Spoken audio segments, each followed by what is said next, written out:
시청자 여러분 안녕하십니까? 채널 K 뉴스입니다. 제35대 뉴욕 한인회장 선거를 위한 후보 등록이 오늘 마감됐는데요. 김민선 현 회장만 등록을 했습니다.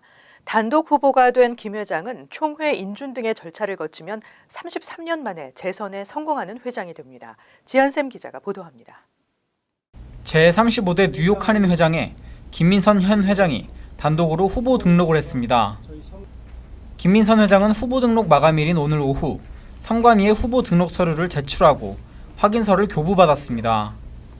완벽한 서류를 갖고 저희가 또 심사를 이제 또 서울에다가 해서 심사를 하겠지만 지금 현재는 완벽해서 제가 받았다는 확인서를 전해드리겠습니다.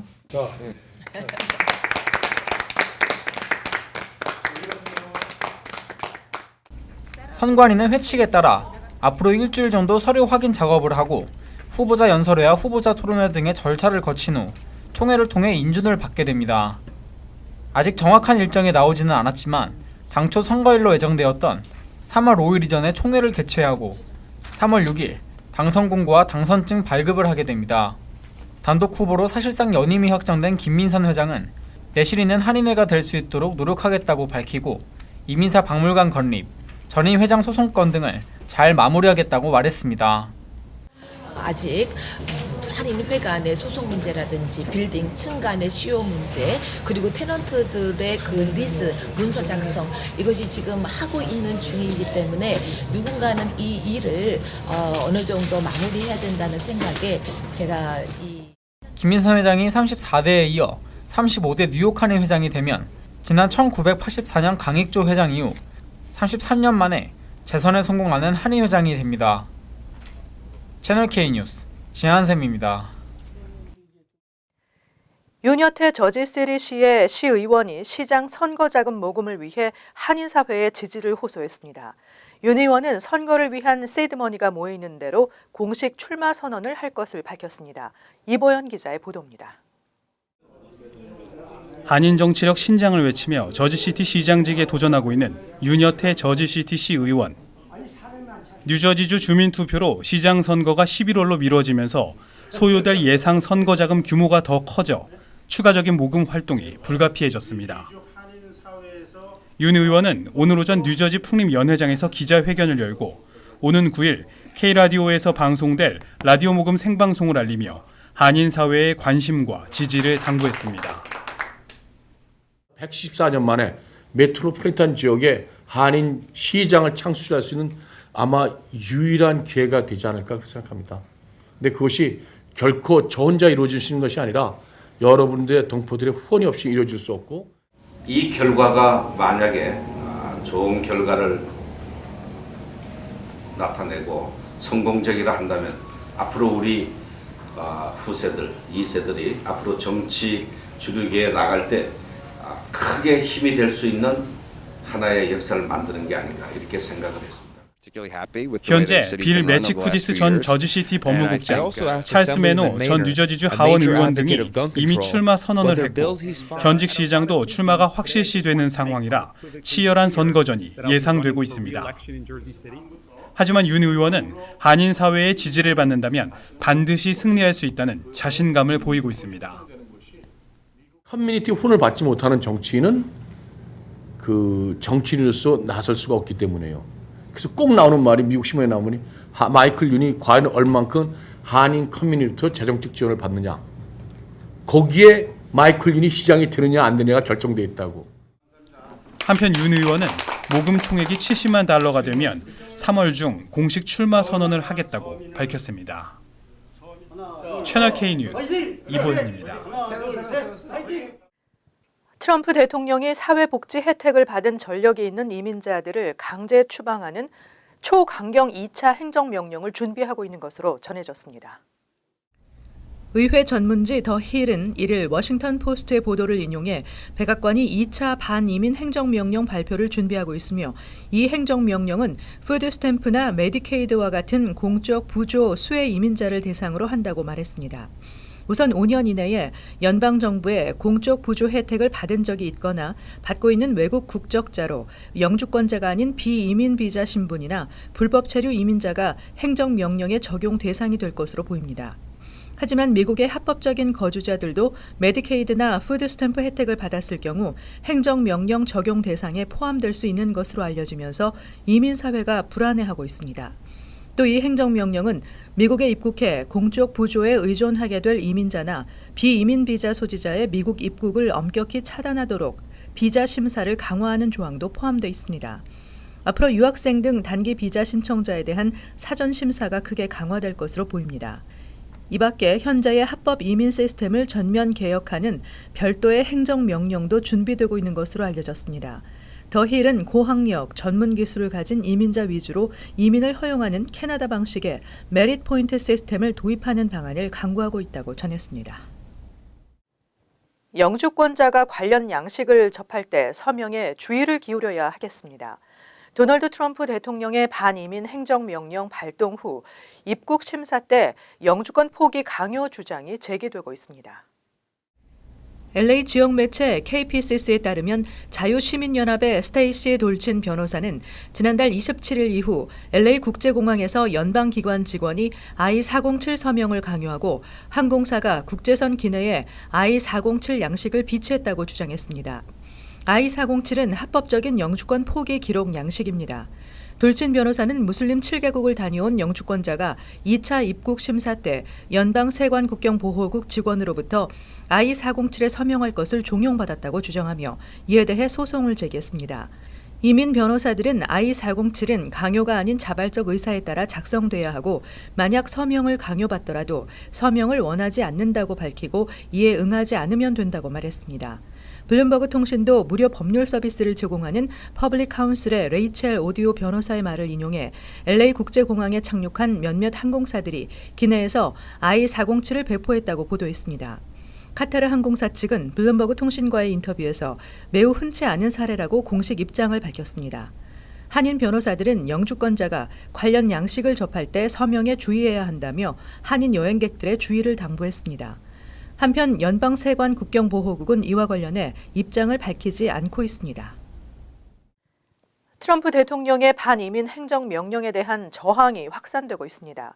반이민 행정명령 무효화 법안들이 연방의회에 잇따라 상정되면서 통과 여부에 관심이 집중되고 있습니다. 다이앤 파인스타인 상원의원은 30일 특정 국가들과 특정 종교 그룹의 이민자들에 대한 입국 금지 행정명령에 대한 무효화 법안들을 제출했습니다. 첫 번째 법안은 무슬림 7개국 출신자와 난민에 대한 입국 금지 행정명령을 즉시 무효화하도록 하는 내용이며 두 번째 법안은 연방 이민 행정에 대한 의회의 감독과 개입 권한을 확대하는 내용입니다. 법안은 대통령이 특정 그룹에 해당하는 외국인의 입국을 금지하는 조치를 내릴 경우 서명 30일 이전에 의회에 이 조치의 타당성과 파급 효과를 분석한 보고서를 제출하도록 했습니다. 민주당 크리스 머피 의원도 행정명령 집행을 금지하고 예산 사용을 중단하도록 하는 법안을 상원에 발의했습니다. 워싱턴주도 연방법원에 행정명령 위헌 소송을 제기한 상태입니다. 하지만 의회가 대통령 행정명령에 미칠 수 있는 영향력은 제한적입니다. 입법을 통해 행정명령의 무력화를 시도해도 대통령이 새 법안의 거부권을 행사할 수 있기 때문입니다. 국토안보부 감사관실은 지난 1일 밤늦게 긴급 성명을 발표하고 국토안보부 감사관실이 일선 현장에서 이 행정명령이 법과 규정에 따라 집행되고 있는지 실태를 점검하겠다고 밝혔습니다. 공항에서 연방정부의 이민자 구금을 금지하는 법안이 뉴욕, 뉴저지에서 추진됩니다. 이 법안이 효력을 발휘하려면 각 주 상하원의 승인과 주지사들의 서명을 받아야 합니다. 이를 민주당 소속 뉴욕, 뉴저지주 의원들이 뉴욕, 뉴저지 항만청 관리 5개 공항에 항만청의 지원을 금지하는 법안을 발의했습니다. 존 F 케네디와 라과디아, 뉴악 공항 등 총 5개 공항에 연방정부에 의한 이민자 구금 행위가 취해질 경우 경찰 병력 지원이나 구금 시설 제공, 전자장비 지원 등을 일체 금지하도록 하는 내용입니다. 이번 법안에는 마이클 지아나리스 주 상원의원, 닐리 로직 주 하원의원, 로레타 와인버그 의원과 밥 고든 의원 등이 동참했으며 이들은 같은 날 트럼프 대통령의 행정명령을 규탄하며 중단을 촉구했습니다. 법안이 효력을 발휘하려면 각 주 상하원의 승인과 주지사들의 서명을 받아야 하는데 뉴욕의 경우 앤드루 쿠오모 주지사가 민주당 소속이지만 크리스티 주지사는 공화당이며 트럼프 대통령과 가까운 사이인 만큼 서명 여부는 불투명합니다. 더구나 일부 공화당 소속 의원들은 이 법안에 반대 입장을 보이고 있습니다. 마이크 도어티 뉴저지주 상원의원은 과거에도 유사한 행정명령이 있었고 행정명령은 큰 문제가 없다고 말했습니다. 한편 연방법원에서도 반이민 행정명령을 잠정 중단해야 한다는 판결이 잇따라 내려지고 있습니다. 트럼프 대통령의 반이민 행정명령에 대한 반발 움직임이 각계각층으로 번지고 있습니다.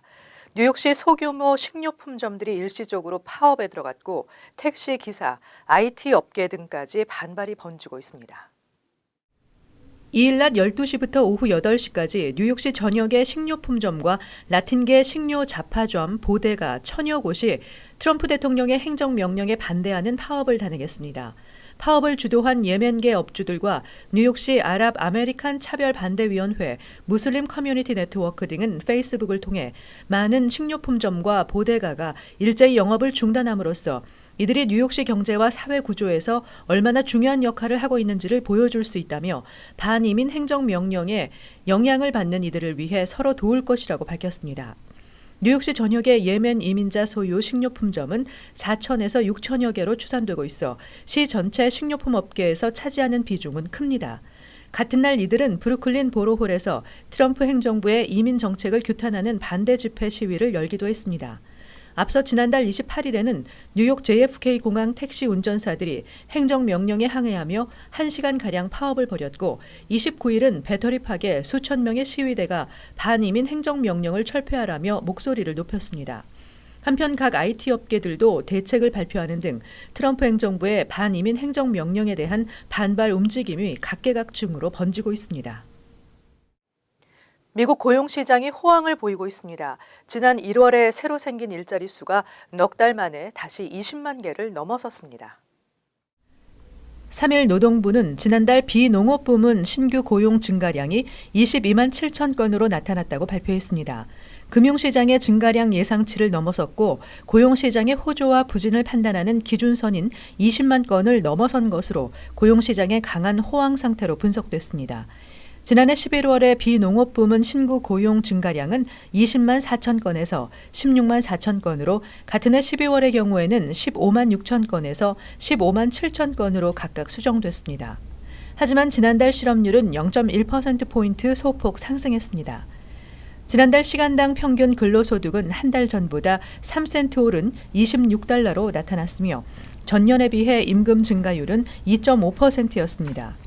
트럼프 행정부는 기업들의 해외 이전을 막고 제조업 일자리를 늘려 노동시장의 활기를 불어넣겠다고 약속했지만 이민 같은 일부 정책에서 불확실성이 생기고 있습니다.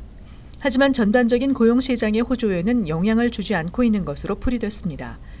연준은 일자리 창출은 경제 성장으로 이어질 수 있다면서도 지난 1일 기준금리 동결을 발표했습니다. 한편 금융 전문가들은 경제 호조를 예측하면서도 체감 실업률이 늘어나면서 무조건 낙관할 수만은 없다는 의견입니다. 이어서 LA 지역 한인사회 소식입니다. LA 한인타운 한복판에서 길을 가던 80대 한인 할머니를 폭행하고 인종차별적 발언을 한 여성이 체포돼 충격을 주고 있습니다. LAPD는 어제 오후 3시쯤 LA 한인타운 3가와 웨스턴 인근에서 20대 여성 패티 가르시아가 길을 지나가던 83살의 한인 할머니에게 폭행을 가해 체포됐다고 밝혔습니다.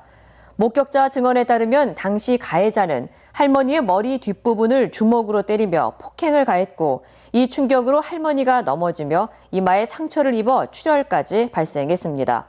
특히 사건 당시 주변 행인들에게 붙잡힌 가해자는 백인 우월주의를 뜻하는 화이트 파워를 외친 것으로 알려졌습니다. 패티 가르시아는 폭행 혐의로 보석금 5만 달러가 책정된 채 구치소에 수감 중이며 병원으로 후송된 한인 할머니는 현재 상처를 치료하고 회복 중인 것으로 알려졌습니다. 한편 이번 사건이 페이스북 등 SNS를 통해 알려지면서 일부 누리꾼들은 도널드 트럼프 대통령의 반이민 정책이 백인 우월주의자들의 증오 범죄를 부추기고 있다고 비판했습니다. 한인 학생들이 많이 재학 중인 플러튼 지역의 한 고등학교에서 학생들이 총기 난사 계획을 모의하다 경찰에 붙잡혔습니다.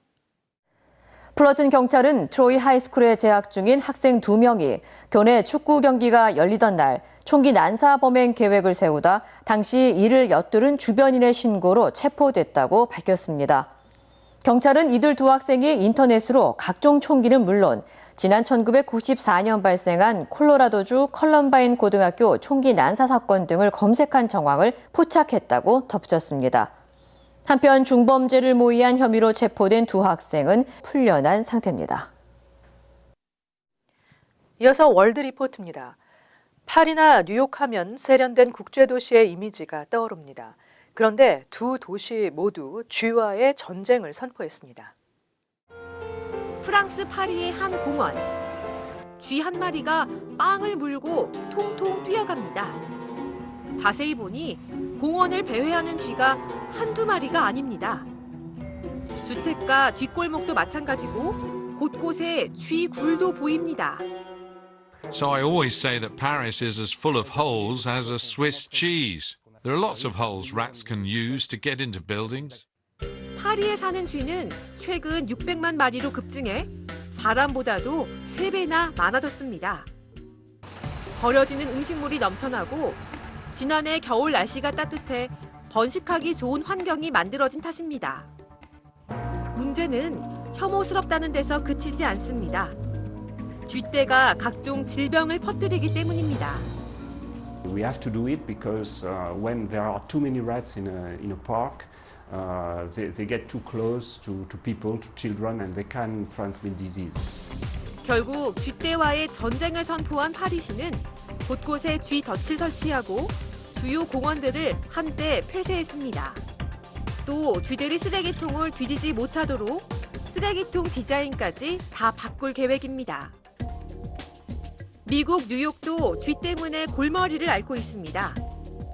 출근길 지하철 안에 갑자기 나타나 승객들을 혼비백산하게 만드는가 하면 역사 안에선 자기보다 큰 피자 조각을 입에 문 쥐가 낑낑대며 계단을 내려갑니다. You walk your dogs past nighttime, you see rats frolicking like they're playing like they're pets, having fun. It's disgusting. 뉴욕시는 길고양이 특수부대를 투입하기도 했지만 쥐꼬리는 여전히 밟히지 않고 있습니다. 지저분하고 낡은 뉴욕의 지하 공간을 깨끗하게 바꾸지 못한다면 쥐와의 전쟁은 패배로 끝날 것이란 우려가 커지고 있습니다. 이어서 간추린 소식입니다. NBC 방송은 2일 퓨 리서치 센터의 보고서를 인용해 미 국민의 92%는 영어를 능숙하게 할 줄 아는 능력을 진짜 미국인의 최우선 조건으로 선택했다고 소개했습니다. 영어 능통이 아주 중요하다고 답한 층이 70%, 다소 중요하다가 22%였습니다. 미국인들은 진짜 미국인의 필수 조건으로 출생지보다 영어 소통 능력인 것으로 조사됐습니다. 다음은 미국 전통과 관습을 공유할 줄 알아야 하는 것으로 나타났습니다. 지난달 31일 뉴저지 린덴 고등학교에 재학 중인 16살 여학생이 자신의 학교를 테러하겠다는 위협적인 글을 소셜 네트워크 서비스에 게시해 학교가 일시적으로 폐쇄됐으며 학생은 체포됐습니다.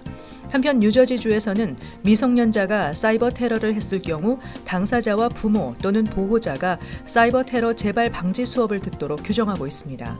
이로 인한 징역형에 대한 규정은 없는 것으로 알려졌습니다. 고액의 교통 위반 벌금과 통행료를 체납한 맨하탄 할렘 차터스쿨의 20대 여교감이 체포됐습니다. 뉴욕 뉴저지 항만청 경찰에 따르면 맨하탄 할렘 프레스티지우스 차터스쿨의 교감으로 근무하는 28살 애슐리 브라운트는 미납된 이지패스 통행료 3,164달러 외에도 교통 위반 벌금 1,950달러를 체납했습니다. 브라운트 교감은 절도 혐의로 긴급 체포돼 맨하탄 구치소에 구금됐습니다. 뉴욕 한국공연예술센터가 제9회 한국전통문화체험 모국 방문 연수 참가자를 모집합니다. 한인 2세와 다문화 가정 자녀, 입양아 가족을 대상으로 한국의 문화와 예술을 알리고 민족 문화에 대한 자긍심을 찾아주기 위한 목적으로 2006년부터 실시하고 있습니다. 올해는 7월 22일부터 8월 8일까지 진행되며 서울 관광, 문화예술체험, 다양한 학습 프로그램 등으로 꾸며집니다. 참가 대상은 12살부터 대학생까지입니다.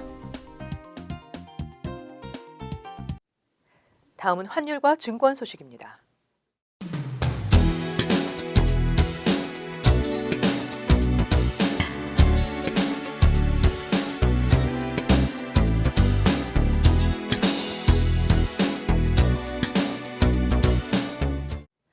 끝으로 날씨 전해드립니다. 토요일은 대체로 맑겠습니다. 낮 최고 기온은 34도 섭씨 1도, 밤 최저 기온은 28도 섭씨 영하 2도 예상됩니다. 일요일은 차차 흐려져 오후에 진눈깨비가 예상됩니다. 월요일은 대체로 맑겠습니다.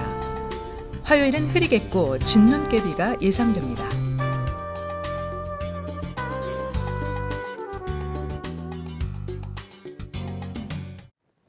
항상 여러분과 함께하는 채널 K 뉴스 여기서 마칩니다. 즐거운 주말 되시기 바랍니다.